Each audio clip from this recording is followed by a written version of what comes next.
said to be the most wonderful time of the year, how true is this really? While much of the world will be partaking in gift giving, tree decorating, ornaments, presents, and Christmas meals throughout the season, here's what you didn't know about Christmas.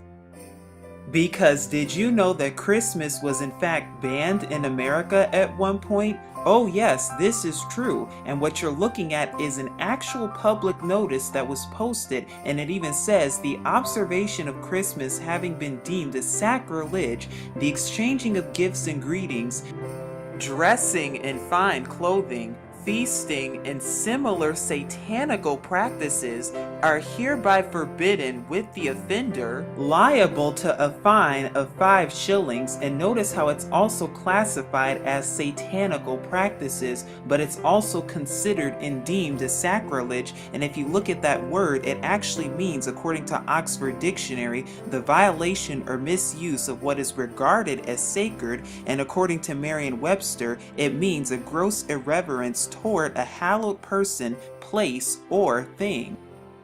In 1647, Christmas was officially banned by English Parliament and the Puritan leaders. Oliver Cromwell, who was a Puritan leader at the time, banned all Christmas-related activities from 1647 all the way up until 1660. However, the Puritans banned Christmas between the years 1659 and 1681. In America specifically, it was Alabama that became the first state to legalize Christmas in 1836, followed by Louisiana and Arkansas as of 1838, hence the celebration that commonly occurs on December 25th. But what was once considered a satanical practice and a sacrilege, and if you look at the etymology of the word sacrilege, you'll see that it means stealer of the sacred things. Is there some truth to that? Let's find out, because what you're going to see is that Christmas was celebrated thousands of years ago, even before the birth of the Messiah. In fact, in Warner Keller's book, The Bible as History, we receive this following admission, quote, December 25th is referred to in documents as Christmas Day in AD 324 for the first time.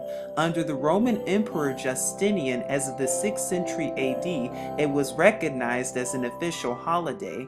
An old Roman festival played a major part in the choice of this particular day. December 25th in ancient Rome was known as the Dies Natali Invictus, which can also be pronounced as the Dies Natali Solis Invicti or Sol Invictus, which also means birth of the unconquered sun, the day of the winter solstice, and at the same time in Rome, the last day of the Saturnalia, which had long since degenerated into a week of unbridled carnival.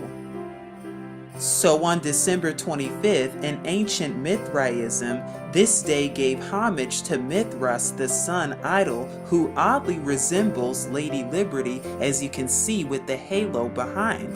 But this day did not just give homage to Mithras, oh, quite the contraire. Now there was also the ancient Roman festival known as Saturnalia, which was a festival in homage of the sun idol Saturn, originally held on December 17th for a week, with festivities all the way up until December 23rd. Now during this pagan Roman winter solstice, it was celebrated with the sacrifice at the temple of Saturn in the Roman Forum, along with a public banquet. But did you also know that during Saturnalia, there was also private gift-giving, continual partying, carnival atmospheres that also overturned Roman social norms, and during this time, gambling was also permitted? And according to Michael Grant's book, History of Rome, before long the Emperor Aurelian established a massive temple of the unconquerable sun as the central and focal point of the entire religious system of the state of Rome, and the birthday of this pagan deity was to be observed into December 25th and thus transformed into what's commonly known as Christmas.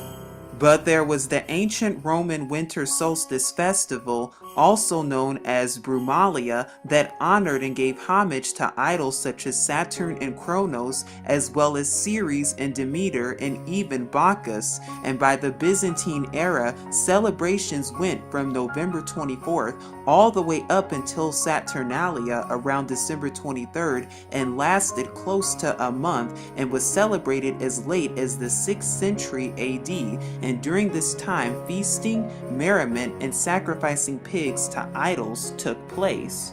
And then, contemporarily speaking, this all gave rise to what's commonly known as Yule, which is one of the pagan Wiccan celebrations that is commonly celebrated and observed from December 20th all the way up until December 23rd in order to celebrate the rebirthing of the sun. Although originally observed by Germanic peoples, giving homage to Odin, who is also known as the Germanic god of death, among several others, this festival is just one of the 8 festivals that's celebrated by the Wiccans around the same time as Christmas. And not only does it have to do with paying homage to the rebirthing of the sun, but it's also all about magic, bonfires, as well as potluck and feasting. But where does Christmas really come from? Did it really originate 2,000 years beforehand, or was it a celebration that was partaken even thousands of years before that? Because according to the Roman Catholic Church and the Catholic Encyclopedia of the 1911 edition, when you even look up the word Christmas, you will see that it says Christmas was not among the earliest festivals of the church, and then it goes on to say that, quote, the first evidence of the feast is from Egypt, unquote. But what you're about to see is that Christmas traces its origins all the way back to Babylon. Now we will be talking about topics that are commonly associated with Christmas today, the first being most commonly known to many, Santa Claus. Because did you know Santa Claus is actually a corruption of the name Saint Nicholas, who was a Roman Catholic bishop during the 5th century AD. And according to Encyclopedia Britannica, Volume 19, pages 648 through 649, you will read, quote, Saint Nicholas, Bishop of Myra, a saint honored by the Greeks and Latins on the 6th of December. And it also says, a legend of his surreptitious bestowal of dowries on the 3 daughters of an impoverished citizen is said to have originated the old custom of giving presents in secret on the eve of Saint Nicholas or December 6th, which was then subsequently transferred to Christmas Day, hence the association of Christmas with Santa Claus. But there is something even darker and more interesting and suspicious indeed when you closely look at Santa Claus and even his name, Santa. Because if you unscramble the word Santa, you get the word Satan, and you can actually do this on your own and you will see that this is the case. But this isn't the only way that Christmas pays homage to Satan. Oh, we're just getting started. Now we'll be discussing the Christmas tree and its origins, because it's not what you think it is, and it does not originate where you think it comes from. Now, the Christmas tree originated in Germany, but also got its roots from the Romans, who then got it from the Egyptians, who then also got it from the Babylonians. And we even see mention of Christmas trees in scripture as spoken of in Jeremiah chapter 10 verses 1 through 4 as well. But what is the real purpose behind the Christmas tree? Well, according to William Walsh's Curiosities of Popular Customs, page 242, quote, an old Babylonian fable told of an evergreen tree which sprang out of a dead tree stump. The old stump symbolized the dead Nimrod. The new evergreen tree symbolized that Nimrod had come to life again in Tammuz. Among the Druids, the oak was sacred. Among the Egyptians, it was the palm. And in Rome, it was the fir, which was decorated with red berries during the Saturnalia. there is much more to the story when it comes to the Christmas tree. And what does the obelisk and the Christmas tree have in common, you may be wondering? They are both phallic symbols that represent the phallic symbol of Nimrod, and the Babylonian story goes as follows. After the death of Nimrod in Babylonian tradition, who is commonly known as Horus in Egyptian tradition, what then happened is that the wife of Nimrod, who is Semiramis or Isis in Egyptian tradition, then scooped up all of his body parts, finding all of them except one body part. And of course, the one part that she did not find was his phallic symbol, or his penis, which then became a symbol and symbolized by the obelisk and even the Christmas tree. Because whether you know it or not, Christmas actually gives homage to the birth of Nimrod, the sun idol, and we'll be talking more about that in just a moment to come. And then of course we have presents and gift giving, which originates all the way back to Saturnalia, paying homage to Saturn, the deity of agriculture. But what about the lovely ornaments you see on Christmas trees? Where do they originate from? In ancient Roman tradition, the Romans decorated their trees in order to honor Bacchus, the god of fertility, during Saturnalia, and they also placed 12 candles on the tree in honor of the sun god. But that's not all. And what the Greeks did is that they worshipped Adonia, who was allegedly brought back to life or rebirth by the serpent Asclepius after having been slain, once again paying homage to rebirthing during this time. And we also know that the Germans attached fruit and candles on their trees in order to honor Woden, where the name Wednesday originates from. But what about all of those lovely lights that you see?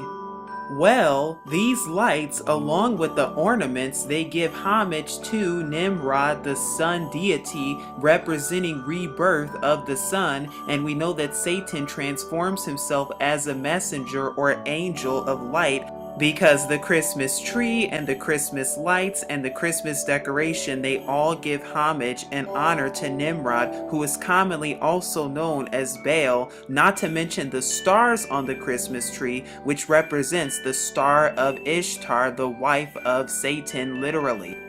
And then we have the reindeer, in which we're commonly taught and told that the reindeer are the ones that sleigh around Santa so that he can deliver presents to children on the evening of Christmas Day. But there's even a darker truth behind what reindeer really symbolize.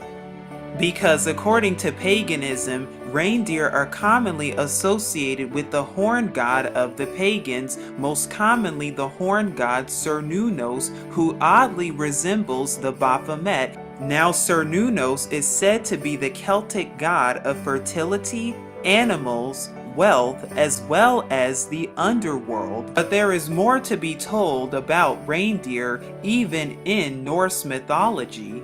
In Norse mythology, there is also a horse who is commonly known as Sleipnir, who is an 8-legged horse of the god Odin, who is known to be a, quote, helping spirit, and became a stallion giant and travels throughout the worlds in Norse stories and myths.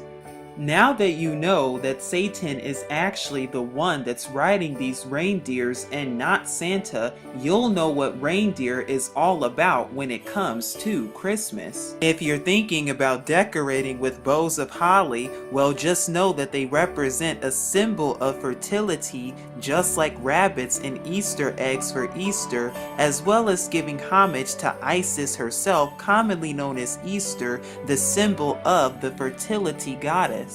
But what about the wreaths, mistletoe, and Yule log? Well, according to Encyclopedia Americana, it states, quote, the holly, the mistletoe, and the Yule log are all relics of pre-Christian times.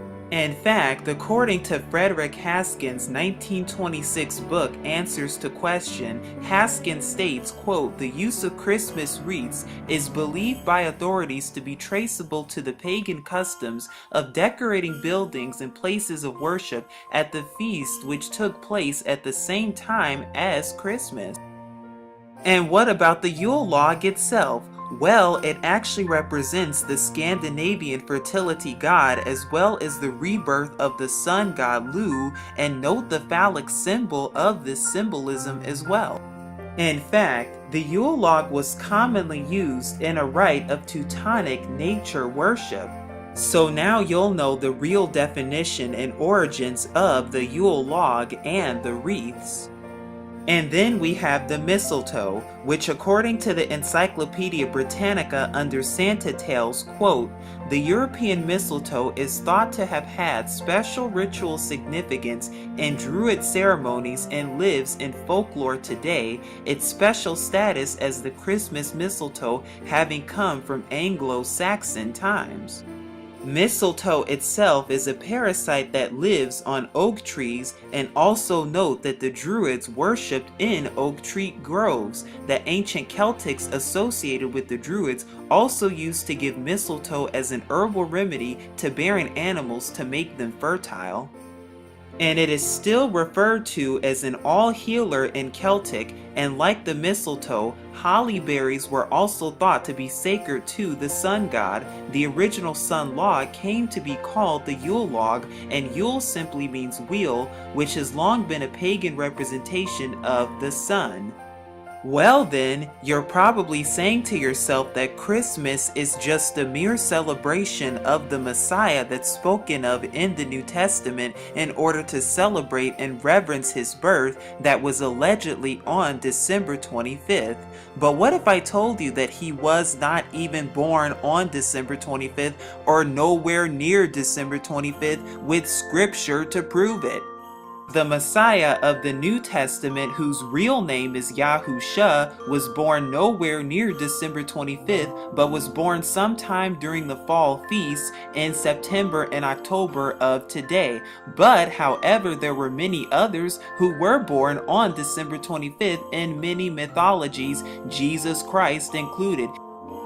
Because as you see right here, December 25th was celebrated and hallowed as the birth of many sun gods, including Nimrod, and some of them we've already gone over, including Horus for Egypt, Mithras for Persia, Tammuz for Babylon, as well as Buddha and Krishna, as well as Dionysus and Zoroaster, and the list goes on. And note how they all have a sun symbol behind all of them too, which is where you get all the sun symbolism as we see throughout many ancient cultures, and even today with sun worship and worshiping on Sunday indeed. And the reason that December 25th was chosen specifically is because this day has to do with the rebirth of the sun. And note how this day typically comes 3 days after the shortest day and the longest night of the year, where the sun is now starting to shine longer in the day, therefore symbolizing its rebirth, aka the birth of Nimrod or Baal, the sun god. In fact, nowhere in scripture does our Father or the Messiah himself even say or command to observe birthdays anywhere whatsoever. And the places that we do see birthdays being observed is by the Pharaoh in Bereshith, or Genesis chapter 40 verses 20 through 23, as well as the birth of Herod in Matthew chapter 14 verses 6. So we see that nowhere in scripture does our Mashiach Yahusha tell us to celebrate his birthday, and nowhere does our Father Yahuwah even tell us to observe Christmas either. And we know even with scripture telling us that the Mashiach was not even born during the time of Christmas. And we know that because according to Luke chapter 2 verses 8, when the Messiah was born, there were in the same country shepherds abiding in the fields, keeping watch over their flocks by night. However, that could never occur in Judea in the month of December, because the shepherds always brought their flocks from the mountainsides in the fields and curled them no later than October 15th to protect them from the cold, rainy season that followed after that date. And if you look at Song of Solomon chapter 2 verses 11 and Ezra chapter 10 verses 9, you'll see that winter was a rainy season and the shepherds were not permitted to abide in the open fields at night because of the cold. And according to the Adam Clark Commentary, Volume 5, page 370 of the New York edition, quote, "It was ancient custom among Hebrews of those days to send out their sheep to the fields and deserts about the Passover or early spring, and then bring them home at the commencement of the first rain, which was commonly during the autumn, well before the winter time." And if you look very carefully at Luke chapter 1, you will see that the Messiah was conceived 6 months after John or Yahuchanan the Immerser or Baptist, and therefore was born 6 months after John, and during this time he was born during the time of the fall feasts. But that's not all, because we also see in Scripture that our Father actually tells us not to celebrate Christmas or have any affiliation with it whatsoever. Because Jeremiah chapter 10, verses 1 through 4, our Father even tells us, "Learn not the way of the heathen," and describes a practice that sounds just like Christmas that the heathen partook in hundreds of years before the Mashiach or the Messiah was even on the earth. As well as Amos chapter 5 verses 21 through 22, where our Father Yahuwah even says, I despise your feast days, and I will not smell in your solemn assemblies. Though ye offer me burnt offerings and your meat offerings, I will not accept them, neither will I regard the peace offerings of your fat beasts. We also see in the Torah how Christmas actually breaks commandments, and how our Father Yahuwah time and time again speaks against Christmas and all these other holidays, even in Exodus chapter 20 verses 1 through 17. Because we see that it breaks the first, second, and third commandments, as well as in Deuteronomy chapter 12, verses 29 through 31, which says we are not to be involved in any type of paganisms whatsoever. Deuteronomy chapter 12, verses 1 through 4, which says we are to have no graven or carved images whatsoever. And then we also have Exodus chapter 34, verses 13, Deuteronomy chapter 7, verses 5, and Deuteronomy chapter 16 verses 21, which says no Asherah poles or trees whatsoever, and that includes Christmas trees, with Jeremiah chapter 2 verses 20 as a witness. And we also know the feast days that our Father Yahuwah commands us to celebrate and to keep and observe in Leviticus chapter 23 specifically, and we even know that the Messiah of the New Testament even kept these feast days too. And scripture even says that we are not to add or take away from the words that are written in scripture.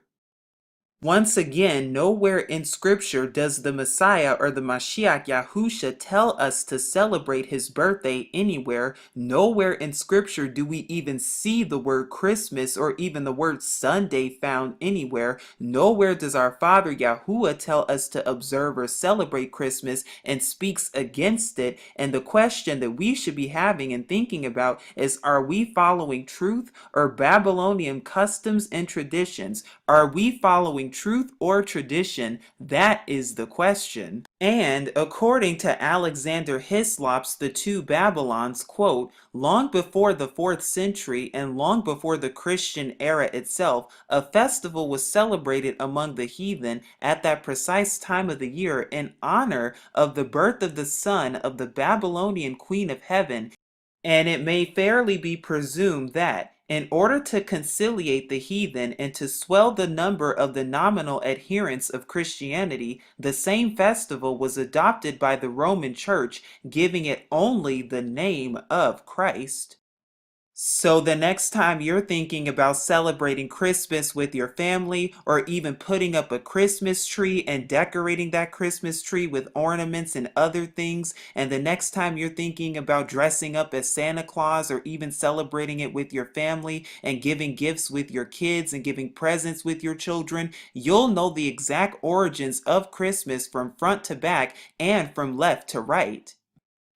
Because, yes, Christmas is very pagan indeed and has its roots grounded in paganisms and Babylon all over again. And the question, once again, is are we following truth or tradition? And as always, remember to seek Yahuwah and his true son Yahusha for even more truth. But this is Truth Unveiled here saying shalom.